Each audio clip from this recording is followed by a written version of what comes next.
अस्सलाम वालेकुम। Kaif 7 company law. आज इंशाल्लाह हम आगे थोड़ा सा बढ़ेंगे चैप्टर 8 में। उससे पहले थोड़ा सा क्विकली रिवाइज कर लेते हैं। कल हमने डिस्कस किया एजीएम और ईजीएम को। एजीएम के अंदर हमने कहा कि एनुअल जनरल मीटिंग है। एसएमसी सिंगल मेंबर कंपनी के अलावा हर कंपनी ने लाजमी तौर पे हर साल एक मीटिंग कंडक्ट करनी है अपनी तमाम मेंबर्स की। That is called annual general meeting. अब ये कंडक्ट कब करनी है, तो भाई ये उसने कंडक्ट करनी है अगर तो फर्स्ट एजीएम है, ज़िंदगी में पहली बार अपनी फर्स्ट एजीएम कर रहे हैं वो, तो फिर तो उन्होंने इन कॉर्पोरेशन से 16 महीनों के अंदर अंदर इसको करना है। लेकिन अगर सब्सिक्वेंट उसके बाद वाली जितनी भी एजीएम्स है वो उन्होंने कंडक्ट कब करनी है, होल्ड कब करनी है। कॉल की बात नहीं हो रही, यहाँ पे होल्ड की बात हो रही है, थोड़ा ध्यान में रखना है। अक्सर जगह पर कॉल की बात हो रही है, अक्सर जगह पर कंडक्ट की होल्ड करने की बात होती है, तो इसको हमें क्लियर होना चाहिए। कंडक्ट होल्ड कब करनी है भाई? फाइनेंशियल ईयर एंड होने के 120 दिन के अंदर अंदर एंड, और साथ साथ एक दूसरी बात का ख्याल रखना है कि once in every calendar year, हर कैलेंडर ईयर जो कि जनवरी से दिसंबर तक होता है उसमें भी लाजमी एक बार हो। ये नहीं है कि उसमें एक बार अलग हो उसमें एक बार अलग हो, नहीं। वो कहते हैं कि आपने डेट इस तरह से चूज़ करनी है, साल में होनी एक बार ही है, लेकिन वो वाली जो डेट है होल्ड करने की, कंडक्ट करने की, वो डेट होनी चाहिए कि जो दोनों चीज़ें कवर कर दे। फाइनेंशियल एंड से 120 दिन के अंदर अंदर हो और once in every calendar year भी हो, ये करना है। अब ये मीटिंग कौन करते हैं? डायरेक्टर्स कॉल करते हैं, मेंबर्स कॉल नहीं करते इसको, ना ही मेंबर्स कॉल कर सकते हैं किसी भी सूरत में। डायरेक्टर साहिबान ने करना होता है। लिस्टेड कंपनी जो है उसने उसके लिए लाजमी है कि वो ये मीटिंग अपने रजिस्टर्ड ऑफिस जहाँ पे है उसी टाउन में, उसी शहर के अंदर करें, या उससे नियरेस्ट सिटी के अंदर कर सकते हैं मैक्सिमम। लेकिन साथ साथ लिस्टेड कंपनी के ऊपर यह भी लाजिम है कि अगर किसी एक शहर के अंदर जो कि कोई दूसरा शहर है, अगर तो वो रजिस्टर्ड ऑफिस वाले शहर है फिर तो लोग आके फिजिकली अटेंड करें उसको।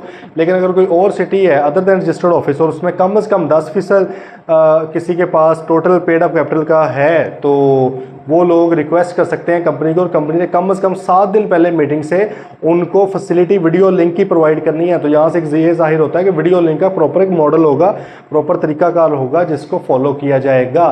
ठीक है। इसके अलावा फिर 21 दिन का नोटिस होता है। तमाम कंपनी ने 21 दिन का नोटिस देना होता है जनरल मीटिंग का। कम से कम 21 डेज बिफोर मीटिंग उन्होंने कॉल करनी है मीटिंग बेसिकली नोटिस के थ्रू।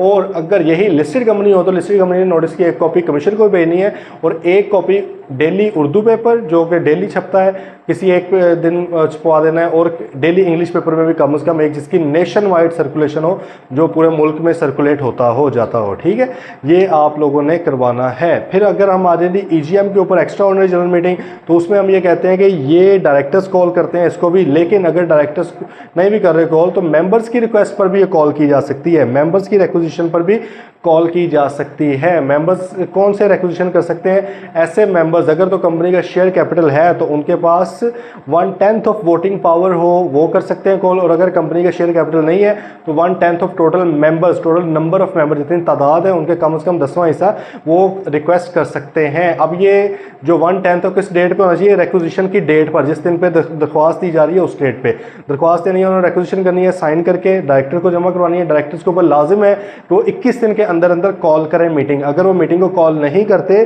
तो जो रिक्वेजिशनिस्ट थे वो अपने तौर पर भी मीटिंग कॉल कर सकते हैं, मीटिंग कंडक्ट भी कर सकते हैं, लेकिन ये कंडक्ट या ये होल्ड होनी चाहिए 90 दिन के अंदर अंदर रिक्वेजिशन के। ठीक है, 90 दिन से ऊपर नहीं बात जा सकती, उसके अंदर अंदर आपको ये होल्ड करवानी पड़ेगी। ये हमने भाई कुछ चीज़ें पढ़ी, इसमें हमें पता है 21 दिन का नोटिस रिक्वायर्ड होता है। लेकिन अदर देन लिस्टेड कंपनीज जो है, अदर देन लिस्टेड कंपनी मतलब अनलिस्टेड कंपनीज जो है, उनके लिए ये भी एक फैसिलिटी मौजूद है कि वो अगर चाहे तो 21 दिन से पहले भी करवा सकते हैं। अगर तमाम के तमाम मेंबर्स जो कि इंटाइटल्ड हैं अटेंड करने के, वोट करने के, वो तमाम के तमाम मेंबर्स एग्री हो जाएं, चाहे वोट बार में वो किसी भी हक में दें, लेकिन अगर वो एग्री हो जाएं कि यार मीटिंग हम करवा लेते हैं, 100% वोट जो है एक ही हक में पड़ने चाहिए कि भाई हम पहले मीटिंग करवाने के हक में हैं, तो भाई वो पहले मीटिंग हो सकती है। ठीक है जी। अब एससीसीपी के पास भी पावर्स हैं मीटिंग्स करवाने की, कॉल करवाने की। अगर स्टैट्यूटरी मीटिंग कंडक्ट की ही नहीं गई तो एससीसीपी डायरेक्शन दे सकता है कि भाई इस तरह से हो। अगर एजीएम कंडक्ट ही नहीं की गई तो एससीसीपी कर सकता है। और अगर मेंबर्स की रिक्वेस्ट के ऊपर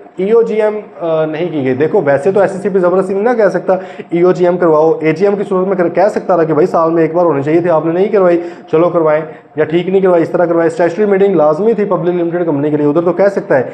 ईजीएम लाजमी नहीं है, ये ईजीएम तो अपनी ज़रूरत के मुताबिक करनी है तो वो नहीं कह सकता। लेकिन एक सूरत में जब रिक्वेजिशनिस्ट ने, मेंबर्स ने दरख्वास्त की हो लेकिन डायरेक्टर्स उनको घास ना डाल रहे हो, फिर जो है कमीशन आगे उनको घास डाल देता है कि भाई हम करवाते हैं आपकी मीटिंग। अब इस केस में वो कहते हैं कि कमीशन कोई भी डायरेक्शंस आपको दे सकता है, उसको फॉलो करते हुए आपको मीटिंग करनी पड़ेगी, और इंक्लूडिंग ये कि वो हो सकता है कि कोरम भी एक बंदे के, मैं पूरा कोरम समझ रहा हूँ, हालांकि कल हमने हल्की सी आंच पे कोरम को भी देखा है कि अगर लिस्टेड कंपनी हो तो कम से कम 10 बंदे जिनके पास कम से कम वोटिंग पावर का 25% हो, उसको कोरम कहा जाएगा लिस्टेड कंपनी के केस में।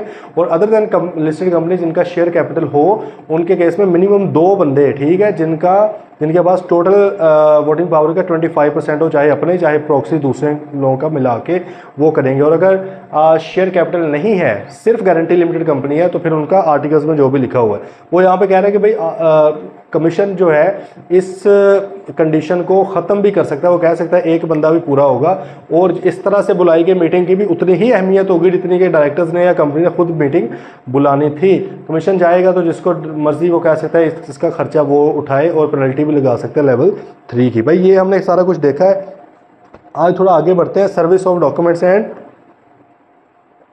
नोटिस। इसकी बात है कि भाई कब समझा रहेगा कि आपने वैलिड तरीके से डॉक्यूमेंट सर्व किया, सर्व से मुराद प्रेजेंट कर दिया है, या नोटिस वगैरह आपने सही तरह दिया है, तो कब समझा रहेगा उसको हम देखते हैं। वो ये कह रहा है कि भाई सर्विस ऑफ डॉक्यूमेंट और notice means delivering the document और notice in the way prescribed और permitted by the applicable laws, ठीक है, प्रॉपर तरीके के साथ इसको करना, उसको समझा जाएगा।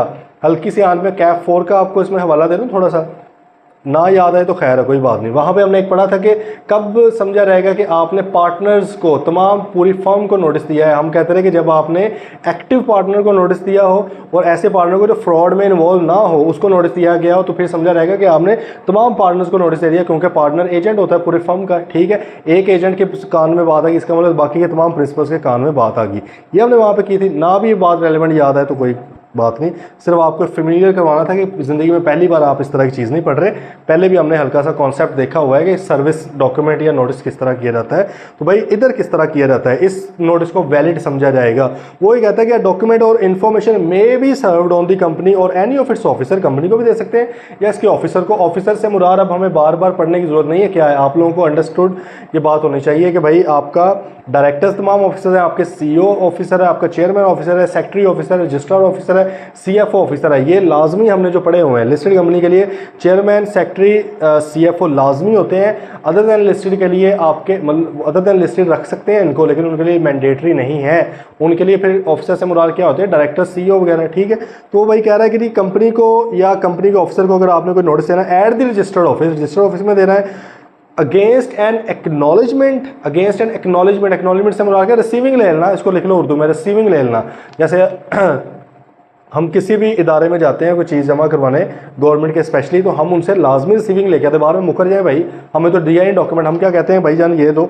उसके डिफरेंट तरीके होते हैं। ये होता है कि ये आपको नोटिस दिया, नोटिस की कॉपी भी साथ लेकर गए, यार ये कॉपी के ऊपर साइन कर दें, ठीक है, इस तरह भी हो जाता है। या कई बार क्या होती है, एक स्लिप अटैच होती है, स्लिप के ऊपर साइन कर दें, वो स्लिप हम अपने पास रख लेते हैं। जैसे आप लोग फ़ी जमा करवाते होंगे, ठीक है, फ़ी जब आप जमा करवाते हैं, जैसे आपने हमें भी यहाँ पे फ़ी जमा करवाई है, तो आपको आगे से एक मैसेज आता है कि जी आपकी इतनी फ़ी हमारे पास जमा हुई है, और आप इसमें ये एक्नॉलेजमेंट है। अगर आप किसी दूसरे कॉलेज में फिजिकली भी जाके जमा करवाते हैं, हो सकता है कईयों के मैसेज भी आते हो, अगर फिजिकली भी आप जमा करवाते हैं तो अक्सर होता है फॉर्म फिल करते हैं, नीचे फॉर्म का एक छोटा हिस्सा होता है, वो आपको उसके ऊपर साइन स्टैम्प करके आपको बता देते हैं, ये एक्नॉलेजमेंट है। भाई कंपनी को भी जब आपने देना है नोटिस कोई भी, तो उससे एक्नॉलेजमेंट लें रेलिवेंट ऑफिसर से, ताकि बाद में मुकरे ना। एक ये तरीका हो सकता है। और दूसरा तरीका बाय पोस्ट और कोरियर सर्विस, एक्नॉलेजमेंट में ही होता है बाय हैंड जाके पकड़ाते हैं उसके हाथ में, ये लो भाईजान और मुझे एक्नॉलेजमेंट दो।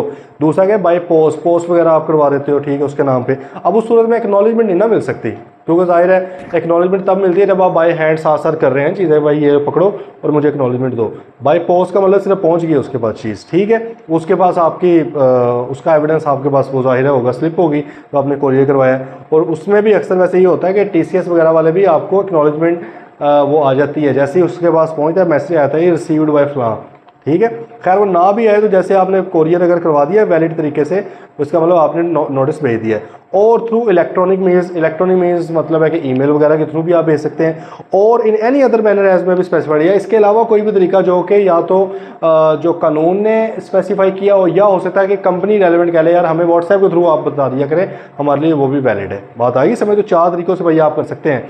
अगेंस्ट एक्नॉलेजमेंट मतलब है कि बाय हैंड जाके जमा करवाना, रिटर्न रिसीविंग वगैरह उनसे लेना। दूसरे नंबर पे क्या है आपका, बाय पोस्ट या कोरियर, उस तरह भी आप नोटिस वगैरह भिजवा सकते हैं। तीसरा क्या है, इलेक्ट्रॉनिक मीडियम के थ्रू, मतलब ईमेल्स वगैरह के थ्रू। चौथे नंबर पे इसके अलावा कोई भी तरीका का जो कि स्पेसिफाई किया गया हो। ठीक है, अब नीचे बात आ गई service of documents on commission और टू द रजिस्ट्रार। ऊपर हमने पढ़ा था कंपनी और ऑफिसर को किस तरह भेजते हैं। अब नीचे बात आ गई है कि जी आपने कमीशन या रजिस्ट्रार को कैसे, तो भाई इधर भी वही 4 तरीके थे, केड़ा कोई नवा आ गया, इनका भी वही है। एक्नॉलेजमेंट उनसे ले सकते हैं। ठीक है, हमने अगर SCCP मोस्टली तो ऑनलाइन फाइलिंग हो रही होती है, तो उनकी तरफ से एक्नॉलेजमेंट मिलती है हमें। ठीक है, वो एक ईमेल आ जाता है कि भाई ये होगी। या अगर मैनुअल हमने फिजिकली जमा करवाने हैं तो फिजिकल जाके उनसे रिसीविंग लाजमी लेके आते हैं, वरना बाहर मुकर जाते हैं लोग। पोस्ट या कोरियर भी करवा सकते हैं, या कोई और स्पेसिफाइड मैनर अगर है तो। ठीक है भाई, आगे service of notice on a member को किस तरह से आपने करना है, तो वो कहते हैं एड्रेस। पहले नंबर पे एड्रेस की बात आ गई। देखो तरीकाकार तो वही 4 तरीके ही हैं। ठीक है, यहाँ पे एड्रेस की बात आई, वो कहते हैं किस एड्रेस पे भेजना है। अ डॉक्यूमेंट और information may be served on a member at his registered address, जो उसने रजिस्टर करवाया, जो उसने आपको बताया हुआ है कंपनी को। ठीक है, वहाँ पे भेजें, या रजिस्ट्रार के पास है, कमीशन के पास है। अगर कमीशन या रजिस्ट्रार ने किसी बंदे को भेजना है तो भी भेज सकता है। और if he has no registered address in Pakistan, अगर उसका पाकिस्तान में एड्रेस है ही नहीं, बाहर का है, फॉरेन कोई शेयर होल्डर है आपको, फॉरेन इन्वेस्टर है, at the address supplied by him to the company for the giving of notice to him, तो भाई उसने जो कोई ना कोई तो एड्रेस दिया होगा ना कि यार मेरे से कोई भी कॉरेस्पॉन्डेंस करनी हो तो कंपनी यहाँ पे भेज देना आप, तो वहाँ पे भेज दें, सिंपल। अगर आपने मेंबर को कोई भेजना है नोटिस, तो 4 तरीके हैं उसके भी, against acknowledgement, by post courier, bye electronic medium, या और कोई स्पेसिफाइड मैनर हो। अब भेजना किस एड्रेस के ऊपर है, तो ईमेल के थ्रू भेजना, तो ऑब्वियसली ईमेल एड्रेस क्या होगा, तो जो भी उसने बताया उस ईमेल एड्रेस पे भेज दें। अगर फिजिकली बाय पोस्ट वगैरह या बाय एक्नॉलेजमेंट आपने बाय हैंड जाके देना है, तो भाई फिर वो जो एड्रेस उसने बताया हुआ है आपको उस एड्रेस पे, या अगर वो पाकिस्तान में रहता ही नहीं है तो जो एड्रेस उसने बताया हुआ है यार उस जगह पे सप्लाई होना चाहिए, उस एड्रेस पे जाके दें। अदरवाइज़ अगर आप किसी और जगह पे जाके पहुंचाते फिरेंगे उसको वैलिड नहीं कंसिडर किया जाएगा। एड्रेस बड़ा रेलिवेंट है यहाँ पे, बात है ये समझ, उसको कंसिडर ही नहीं वैलिड किया जाएगा। अगर एक बंदे ने आपको एड्रेस दिया होगा, नहीं मैं फॉर एग्जांपल फला हाउस नंबर जोहर टाउन लाहौर में रहता हूँ, अब उसने आपको एड्रेस दिया हुआ है, आप वहाँ पे उसको लेकर कोई कराची के किसी इलाके में फिर रहे हैं, लाहौर में मॉडल टाउन में फिर रहे हैं, मॉल रोड पे फिर रहे हैं, भाई जितना मर्जी किसी भी जगह पे जमा करवाएं, आप कहें जी आपके घर नहीं पहुँचाया, आपके ऑफिस में जहाँ पे आप काम करते उधर दे दिया, उसने पढ़ा भी होगा, फाड़ दे, वो कहेगा भाई मैंने जब आपको एड्रेस दिया हुआ है वहाँ पर क्यों नहीं आप भेज दें। आइए बात समझ, इसलिए एड्रेस ज़रूरी है। अक्सर पता क्या होता है, नोटिस वगैरह गए होते हैं वो, मतलब कई बार नॉन कंप्लायंस के नोटिस भी होते हैं ना कि भाईजान आप ये चीज़ गलत कर रहे हैं, आप आ जाएं वरना आपकी मेंबरशिप कैंसिल कर देंगे, फलां हो रहा किसी भी तरह का आपको थ्रेट किया जा रहा होता है मेंबर को, उसकी नॉन कंप्लायंस की वजह से। मेंबर साहब बाद में आ कहते हैं वो मैंने तो मिले ही नहीं। जिस तरह वैसे बात तो कोई और है लेकिन आपको प्रैक्टिकल इसका बता दूँ, जैसे क्या होता है FBR वगैरह वाले हैं, FBR वाले क्या करते हैं कि उन्होंने भी कोई नोटिस भेजना है, आपने फॉर एग्जांपल सादा सी मिसाल टैक्स रिटर्न फाइल नहीं की, आपके ऊपर पेनल्टी लग जाएगी 20,000 रुपये की, रिटर्न फाइल करें। अब ये पहले क्या करते रहे, फिजिकल नोटिस भेजते होते रहे, सही है। अब वो जो होता है टैक्स पेयर, वो हमेशा आगे यही कहता है मैंने मिला ही नहीं, क्योंकि वो भेजते थे बाय पोस्ट, एक्नॉलेजमेंट तो नहीं जाके कौन सा पकड़ाना होता रहा उन्होंने, ठीक है। वो कहते रहे मुझे मिला ही नहीं है, तो बाद में मसला हो जाता रहा मिला है कि नहीं मिला, मतलब उसमें अक्सर बहस में टाइम लग जाता था। उन्होंने अभी ये काम किया, वो कहते हैं कि आपको जो है 3 तरीक़ों से आ सकता है, या तो आपको बाय हैंड या कोरियर आ सकता है घर पे, उसकी भी उतनी ही अहमियत है, या आपके पोर्टल के ऊपर आयरस के ऊपर वहाँ पर भी आ सकता है इनबॉक्स में, उसकी भी उतनी ही अहमियत है। आपका काम बनता है कि वक्तन फ़क्तन देखते रहें, हमारी गलती नहीं है अगर आप अपना पोर्टल नहीं देखते, पोर्टल तो आपका ही है ना। वो कहता है एड्रेस में तो आपने कह दिया कि मैं उधर रहता ही नहीं, पोर्टल तो आपका ही है भाई, पोर्टल तो नहीं चेंज होने वाला है, आपका ही। अब आप नहीं देखते, ignorance of law is no excuse, ये आपकी गलती है। हमने वहाँ पे भिजवा दिया, उसको देखा करें हफ्ते में 2-4 दिन, ठीक है। स्पेशली जब जून आ रहा हो ना पास, ईयर एंड होता है, तो टारगेट उन्होंने अचीव करने होते हैं। अभी धड़ाधड़ नोटिस भेजे जा रहे हैं, खैर हमारे अल्लाह का शुक्र है रोज़ी लगी हुई है, लेकिन वो मतलब भेजे जा रहे हैं। तो भाई अब वो भी, या तीसरा तरीकाकार होता है कि जैसे पोर्टल पे आते हैं ना, आपको मैसेज भी आ जाता है, ठीक है। वो कहते हैं अगर मैसेज भी आ गया ना, तो इसकी भी वही ऑथेंटिसिटी, आप जाएँ फ़ौरन पोर्टल अपना चेक करें, बात आई है समझ। तो इधर भी वो कह रहा है कि भाईजान एड्रेस आपने जो लिखवाया हुआ है, या अगर आप पाकिस्तान में रहते नहीं है तो जो आपने सप्लाई किया हुआ एड्रेस उसके ऊपर हो जाएगा। When notice by post to be deemed effective, post वाला नोटिस स्पेसिफिकली, एक्नॉलेजमेंट वाला तो उसी वक्त इफेक्टिव हो गया ना, जैसे एक्नॉलेजमेंट मिली, ईमेल वाला अगर आपने सही ईमेल के ऊपर भेज दिया इफेक्टिव हो गया। वो कहता है पोस्ट वाला जो आप डाकिया के थ्रू या कोरियर के थ्रू भेजते हैं वो कब इफेक्टिव कंसीडर किया जाएगा कि यार ये बिल्कुल ठीक है, कब वैलिड कंसीडर किया जाएगा। Where a notice is sent by post, service of the notice shall be deemed to be effective by properly addressing prepaying से मुराद के पहले से पैसे दे दो भाई, पोस्ट पेड नहीं होना चाहिए। आमतौर पे प्री पेड ही होता है, आप किसी को कोई डॉक्यूमेंट वगैरह भेजते हैं प्री पेड ही होता है, कुछ होते हैं पोस्ट पेड भी। कई बार वो कहते हैं यार अगले से ले लेना पैसे, वो पोस्ट पेड होता है। कहता है अगला फॉर एग्जाम्पल आप भेज दें, ठीक है, उसमें कोई 500 रुपया मेंबर कहता है मुझे ज़रूरत ही नहीं, कोई नहीं है, मैं भाई क्यों 500 रुपया पे करके इसको लूँ। इसलिए कहते हैं नहीं, अगर आप इसको इफेक्टिव समझते हैं ना तो भाई एक तो एड्रेस उसका सही लिखा हो उसके ऊपर, सेकेंडली प्री पेड हो, ठीक है, पहले से पैसे दिए हो, and posting a letter containing the notice, और उसके ऊपर लेटर भी एक उसके अंदर लिखा हो जिसके अंदर नोटिस लिखा हो, unless the contrary is proved to have been effected at the time at which the letter will be delivered in the ordinary course of post. वो कहते हैं कि भाई आम तौर पे जितने टाइम में डिलीवर होता है लेटर, मतलब फॉर एग्जाम्पल 2 दिन में होता है, अगर आपने उसको प्रॉपरली एड्रेस किया हुआ है, प्री पेड है, उसके अंदर लेटर भी मौजूद है खत के, तो ये समझा रहेगा कि डिलीवर हो गया है। अगर आम तौर पे 2 दिन में होता है तो 2 दिन में समझा रहेगा डिलीवर हो गया है ये, ठीक है। मेंबर आगे ये नहीं कह सकता नहीं जी मैंने तो मिले ही कोई नहीं, वो कहता नहीं भाई अगर इस तरह से वो डिलीवर कर दिया गया है तो उसका मतलब क्या है, आपको मिल चुका है। एग्जाम्पल देखें, XYZ limited posted letters containing the notice to its member by post on 2nd Feb by properly addressing, prepaying and posting for its AGM to be held on 27th Feb। उन्होंने कहा 27 फरवरी को हमारी AGM होनी है, 2 Feb को भेज दिया, कम से कम 21 दिन का नोटिस भेजना था ना, इन्होंने 25 दिन का भेज दिया, चलो अच्छी बात है। उन्होंने कहा कि भाईजान 2 Feb को, बाद में आगे मेंबर ने रोला डाल दिया कि भाई मुझे तो बुलाया ही नहीं इन्होंने, मैं तो नल एंड वॉइड करार दे दूंगा, मेरे तो इतने % वोट हैं, तो मैं तो अदालत जा रहा हूँ कि तमाम मीटिंगों में फारिग कराऊँ। उन्होंने कहा भाई सब्र कर, ठहर जा जरा।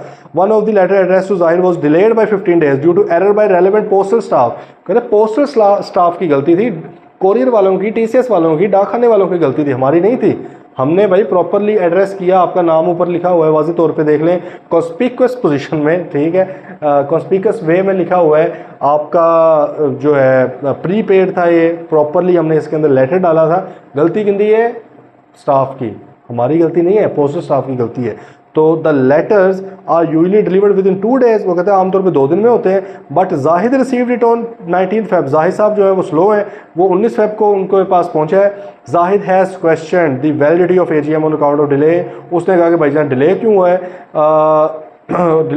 Delivery of notice which was received just 8 days and not at least 21 days before AGM। उसने कहा मुझे 21 दिन पहले पहुंचना चाहिए, मुझे 8 दिन पहले पहुंचा है, मैं तो भाई ये कर दूंगा वो कर दूंगा। तो उन्होंने कहा भाई ठंडा हो जा, कानूनी तौर पे आपका जो है in this circumstance the notice shall be deemed affected and Zahid claim is not valid. भाई नोटिस बिल्कुल सही भेजा गया, अब सिर्फ अगर आपको नहीं पहुंचा बदकिस्मती की वजह से, तो भाई इसका ये मतलब है कि पूरी AGM को हम फारिग करवा दें, ठीक है, आपको हमने भेजा सही तरह था, आपके मुकद्दर ही ऐसे हैं, ठीक है। आगे आ गया notice in case of joint holder. याद है भाई एक चीज़ हमने पढ़ी थी, जॉइंट होल्डर, बचपन में सीलो स्टार्ट करते हुए हमने कहा था कि अगर भाई कुछ शेयर्स के ओनर्स जॉइंट हों तो वो एक उसका ओनर नहीं कंसीडर होता, जॉइंटली सारे ही ओनर उसके कंसीडर होते हैं। फॉर एग्जाम्पल 50 शेयर्स हैं, वो 3 बंदों ने इकट्ठे लिए हुए हैं, तो ये नहीं कहा जाएगा 17 तीनों के हैं या 17 16, ये नहीं कहा जाएगा भाई तीनों 50 के ओनर्स हैं, ऐसे ही इनको जॉइंट होल्डर कहते हैं। अब उनको भी नोटिस तो भेजना है, तीनों भेजिए भाई, तो वो कहते हैं A notice may be given by the company to the joint holders of a share by giving the notice to the joint holder named first in the register of the members in respect of the share। हाँ, वो कहते हैं कि पहला जिसका name आ रहा है ना उसको भी दे सकते हैं, ज़रूरी नहीं कि कंपनी अब इतना खर्चा करे, 500 रुपये फॉर एग्जाम्पल एक लेटर को भेजने पे लगते हैं, 10 बंदों ने जॉइंट होल्ड किए हुए शेयर्स, ठीक है, अब वो 10 के 10 को भेजे, वो कहते नहीं जिसका अल्फ़ाबेटिकली ज़ाहिर है अल्फ़ाबेट्स में जिसका सबसे ऊपर पहला नाम आ रहा है उसको भेज दो, ये कंसीडर किया है, सबको भेज दिया। Azam Babar and Chand names in accordance with the sequence in register of members are joint share holders of 5% share. अब देखें उन्होंने नोटिस भेजना है, एक तो तरीकाकार तीनों को भेज दे भेजना है, तो खर्चा ही है, लेकिन अगर कंपनी सिर्फ आजम को जिसका तरतीब में पहले नाम आ रहा है उसको भेज देती है तो भाई उसमें भी क्या है कंसिडर होगा। अब देखें उसने कहा XYZ limited send notice for AGM only to Babar. Azam and Chand claimed they should have received the notice instead. Azam और चांद ने कहा भाई हमें मिलना चाहिए था। भाई चांद को क्यों मिलना चाहिए था? चांद को हम पढ़ाएंगे ना ये notice in case of joint holder का सेक्शन, उसे कहेंगे भाईजान तरतीब के साथ मिला था। हाँ, आजम वाली बात जायज़ है, आजम को मिलना चाहिए था, चांद को नहीं मिलना चाहिए था, क्योंकि आजम का नाम बाबर से पहले आ रहा था। ठीक है, वो वैसे वालिद साहब हैं उनके, उनको मिलना चाहिए था। आगे नोटिस टू लीगल रिप्रेजेंटेटिव, कानूनी बुरसा को नोटिस कैसे भेजा जाएगा? A notice may be given by the company to the person entitled to share to a share in consequence of death or insolvency of a member address to him by name or by the title or representatives of the deceased or assignees of the insolvent or by any like description at the address supplied for the purpose by the person claiming to be so entitled. वो कहते हैं जी अगर एक बंदा है वो मर गया है तो उसके कानूनी वर्सा को कंपनी भेज सकती है, उसको जो भी टाइटल दे के कि जी for example to mister Ali, ठीक है, with reference to mister X deceased, मतलब जो मिस्टर एक्स डिसीज हो गए हैं उनका जो है मिस्टर अली लीगल हेयर उसको भेजें। या अगर इंसॉल्वेंट हो चुका है मेंबर आपका शेयर होल्डर तो फिर उसको तो नहीं भेजना, उसके ऑफिशियल असाइनी को, असाइनी या लिक्विडेटर भी जिसको बोला जाता है वो कौन होता है, या आपका एक और वर्ड भी होता है यार इसका, खैर जो असाइनी है वो कौन है? वो बंदा है जिसको अदालत में मुकर्रर किया है कि इस वक्त इसके तमाम मैटर्स को ये शख्स देख रहा होगा, तो आप उसको भी भेज सकते हैं। ज़ाहिर है उसको एड्रेस प्रॉपर करके कि यार हम आपको, आप हमारे मेंबर नहीं है बल्कि जो हमारा मेंबर था वो इंसॉल्वेंट है या वो मर गया है, तो हम उसके बिहाफ पे आपको भेज दें। ठीक है, XYZ limited received a notice from official assignee of Sajid one of its members informing XYZ limited of insolvency of Sajid and his appointment and as official assignee with relevant particulars and document. XYZ limited को एक भाई notice आया, उसने बताया कि भाई साजिद साहब जो थे वो इंसॉल्वेंट हो गए और मैं उसका ऑफिशियल असाइनी हूँ। ठीक है, सही है। तो अब उसने क्या किया, XYZ लिमिटेड ने उसको अपने रिकॉर्ड में लिख लिया और आइंदा जो है वो असाइनी को एड्रेस करेगी, असाइनी के नाम पर नोटिस इशू करेगी, क्योंकि इंसॉल्वेंट बंदे को तो नहीं बुलाया जा सकता। ओके, इंसॉल्वेंट को कॉन्ट्रैक्ट करने का अब नहीं ना रहा वो एलिजिबल। वे आइए गल समझे नहीं यार, छोटी सी बात थी, बे इंतहा सिंपल। अब नेक्स्ट आ रहे हैं कंडक्ट ऑफ मीटिंग्स के ऊपर। मीटिंग्स को कंडक्ट किस तरह किया जाएगा? मीटिंग्स को कंडक्ट किस तरह किया जाएगा? मीटिंग मतलब वही आपकी होगी, डायरेक्टर्स की मीटिंग तो हमने पढ़ ली थी ना पहले, अब हम पढ़ें मेंबर्स की मीटिंग। तो AGM EOGM वगैरह को किस तरह से किया जाएगा कंडक्ट, उसके ऊपर बात करनी है। वो कह रहा है सबसे पहले provisions as to meetings and votes.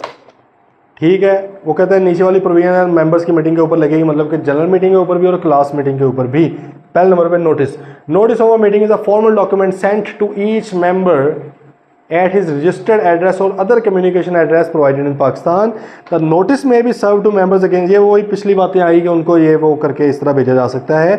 Notice to the meeting, notice of the meeting specifying the place and the day and hour of the meeting। अब इस पे ये देख लें कितनी चीज़ें लाजमी है आपका।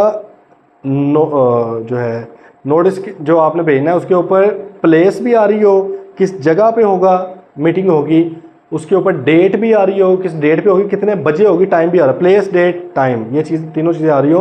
Along with the statement of business to be transacted at the meeting shall be given. Along with the statement of business to be transacted का मतलब बिजनेस से मुराद है यहाँ पे डिस्कशन, ये लिख लो यहाँ पे। Statement of business to be transacted से मुराद क्या है, डिस्कशन क्या होनी है, एजेंडा क्या है, एजेंडा को उसने लिखा हुआ है ये statement of business to be transacted, कि भाई कौन सा बिजनेस डिस्कस होना है, कौन सी बातें होनी है, basically agenda of the meeting क्या है ये भाई आपने लिखना है। मतलब है कि उसके अंदर नोटिस में एक तो एजेंडा ऑफ द मीटिंग आ जाएगा, फिर उसके बाद आपकी टाइम आ जाएगा, डेट आ जाएगी, प्लेस आ जाएगी, कंपनी का नेम शेम तो ऑब्वियसली होगा ही, और इस पर्सन को भेजना है उसका भी अगर आप ऊपर लिखना चाहे वो भी लिख सकते हैं, या वो लेटर के थ्रू भी आप लेटर के ऊपर लिख दें, अंदर सिंपल डाल दें। जैसे शादी का कार्ड आता है, कार्ड तो सिंपल होता है लेकिन ऊपर फ्रंट पे आप नाम भी लिख देते बंदे का, लेकिन नोटिस के ऊपर ये चार चीज़ें तो लाजमी है भाई, डेट, प्लेस, टाइम और agenda, business to be transacted.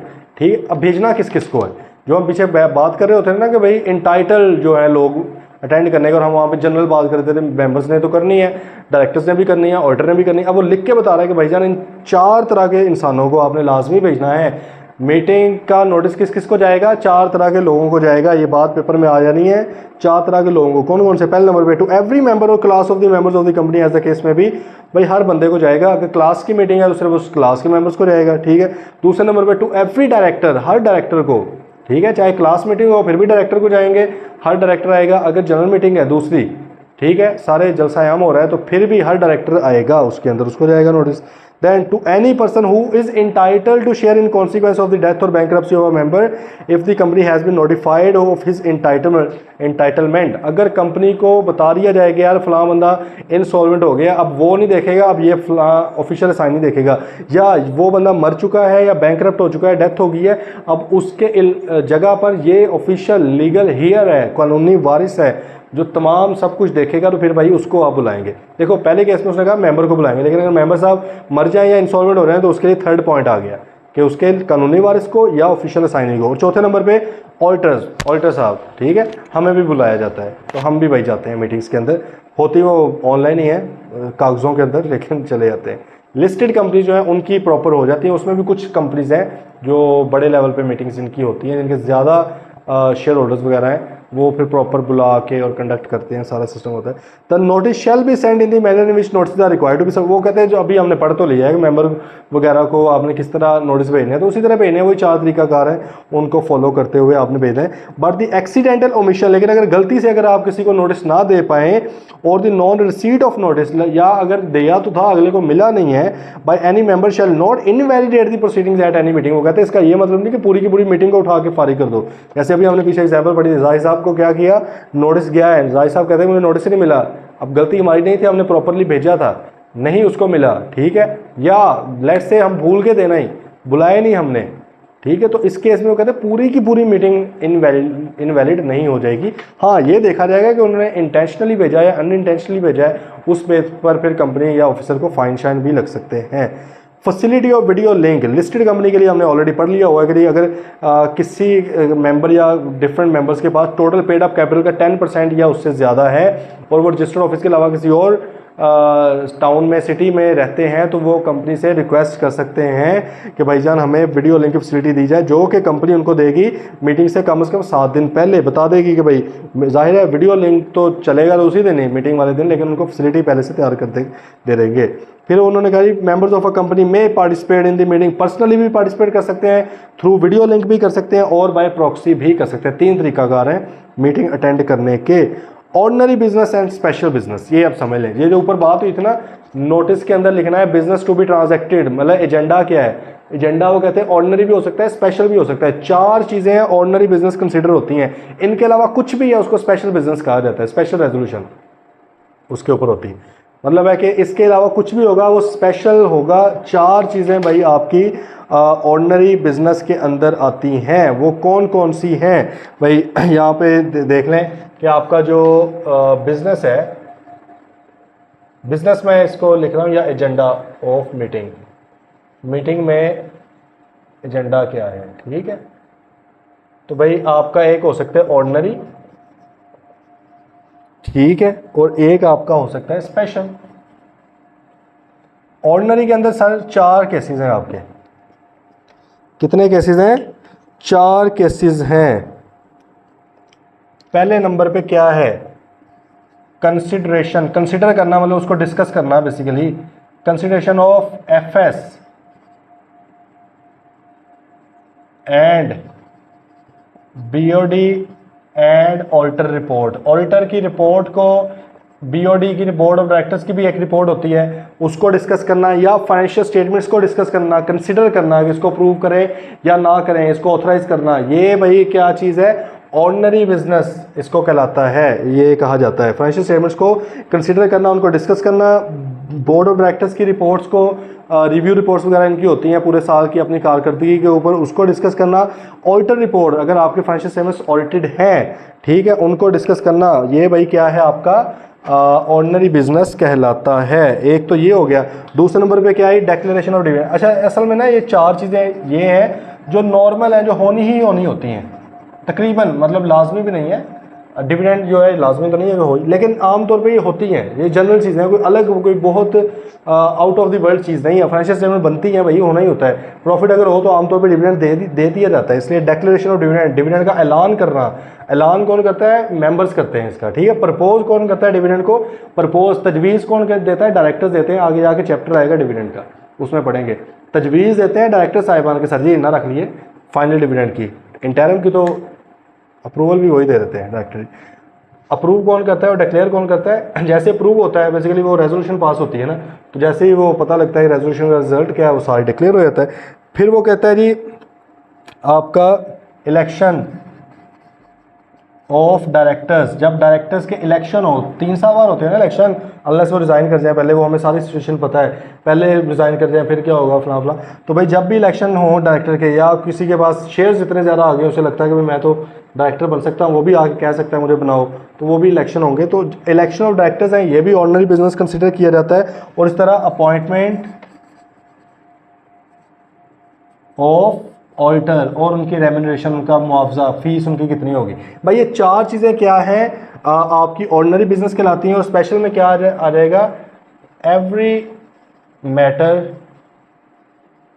Other than these 4। भाई इन 4 के अलावा कोई भी मैटर है ना, तो उसको आपने स्पेशल बिजनेस कहना है, ठीक है जी। उसको आपने क्या कहना है? स्पेशल बिजनेस कहना है। ये 4 चीज़ें अंडरस्टूड है। अगर इसमें 1 है, 2 है, 3 है, देखो इलेक्शन ऑफ डायरेक्टर 3 साल बाद होते हैं, हर साल लाजमी तो नहीं है ना, अगर वो कोई हैंकी पैंकी नहीं हो रही वैसी, अगर सब कुछ स्मूथ चल रहा है तो फिर 3 साल बाद होने हैं, तो इसका मतलब 2 साल तो बीच में आपके इलेक्शन आएंगे नहीं, तो ये नहीं भी आएंगे। लेकिन जब भी कभी आएंगे ये ऑर्डिनरी बिजनेस कंसिडर होगा, आम बिजनेस है, आम रोज़मर्रा के काम है। ऑडिटर को अपॉइंट करना हर साल अपॉइंट होते हैं, आम काम है। डिक्लेरेशन ऑफ डिविडेंड प्रॉफिट हो तो डिविडेंड देते हैं आमतौर पे, ये भी आम काम है। और इस तरह फाइनेंशियल स्टेटमेंट भी आपकी हर साल ही कंसिडर होती हैं, ठीक है जी। अब वो नीचे कहते हैं statement of material facts for special business. अब भाई अगर तो ऑर्डिनरी बिजनेस है तो ये समझ आ रही है कि स्पेशल बिजनेस इसके अलावा अगर कुछ भी है ना, उसको आपने डिटेल में उसकी फैक्ट्स बताने हैं कि भाई ये क्या चीज़ हम डिस्कस करना चाह रहे हैं, इसका एजेंडा क्या है, ठीक है, डिटेल में उसको बताना है। क्योंकि देखें इसमें आप सिंपल ये पॉइंट्स लिख देंगे ना 4 कि यार हमने ये करना, उनको पता है यार ये क्या होते हैं, सही है, उन्हें सब पता है, हर साल तो करते हैं वो, उन्हें इसका आइडिया है। इधर का आइडिया नहीं है, कोई नई आइटम हो सकती है, इसलिए वो कहते हैं कि स्टेटमेंट ऑफ मटेरियल फैक्ट्स आपने बतानी है। वो क्या है? Statement setting out all material facts concerning special business shall be annexed, सार अटैच की जाएगी to the notice of the meeting, in particular the nature and extent of the interest of every director whether directly or indirectly shall be stated. खास तौर पे अगर वो कहते हैं आप कोई ऐसा काम करने जा रहे हैं जिसमें अंदर डायरेक्टर्स का अपना इंटरेस्ट है, अपनी कोई दिलचस्पी है, अब चाहे डायरेक्टली है चाहे इनडायरेक्टली है। मिसाल के तौर पे किसी जानने वाले का बिजनेस है, उधर वो आपने ख़रीदना है या उससे कोई एग्रीमेंट आपने करने हैं, उसमें डायरेक्टर साहब हैं वो खुद इन्वॉल्व हैं या उनको कोई जानने वाले इन्वॉल्व है, तो भाई इंटरेस्ट हो गया ना आपका, ठीक है। तो वो आपने लाजमी डिस्क्लोज करना। Where any item of business requires an approval to any document by the meeting, the time when and the place where the document may be inspected shall be specified in the statement. और अगर वो कहते हैं कि special business के अंदर for example आपने लिखा हो कि जी हम एक मर्जर करने जा रहे हैं किसी कंपनी के साथ, ठीक है, अब देखो मर्जर इसके अंदर तो नहीं आ रहा, तो इसका मतलब स्पेशल बिजनेस है। अब मर्जर करने जा रहे हैं किसी कंपनी को एक्वायर करने जा रहे हैं, that is a special business, जिसके ऊपर आपको अप्रूवल चाहिए शेयर होल्डर्स का, मेंबर्स का, ठीक है, मीटिंग के अंदर। तो वो कहते हैं कि अगर कोई ऐसा मामला हो जिसके अंदर आपने कोई डॉक्यूमेंट्स भी साइन करवाने हो, आपने कहना हो यार ये कॉन्ट्रैक्ट है वो आपने साइन करना है, तो सर वो कॉन्ट्रैक्ट पड़ा कहाँ पे हुआ है, उसकी कोई कॉपी शॉपी भी तो उन्हें बताओ ना, ताकि वो पहले से इंस्पेक्ट करके आएँ। बात आई है समझ में, पहले से देख कर आएँ, उसको समझ के आएँ। तो भाई ये था स्पेशल बिजनेस वगैरह के वाले से। अब आगे बात आई थी प्रिजाइडिंग द मीटिंग।